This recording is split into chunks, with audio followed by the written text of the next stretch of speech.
Okay, universe, may tanong. Masama bang mamili ng mga mamahaling gamit? Bawa, bumili ka ng bag mo na worth, let's say, 95,000, 85,000, or shoes na worth 55,000, or belt na worth 38,000. Masama ba? So, ganito yan, no?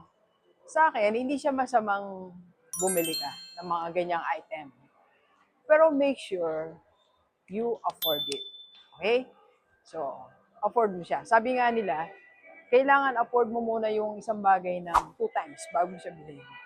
Para sure ka na may excess. So sa akin nga, ang advice ko, pwede kang magkaroon ng one set na branded na ganito. Meron kang isang shoes na ganyan, ganito branded, meron kang isang belt, isang bag.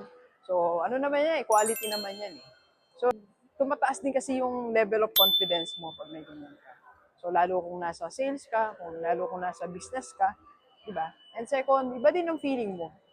Iba din ang feeling na parang mas ginaganaan kang mag-work.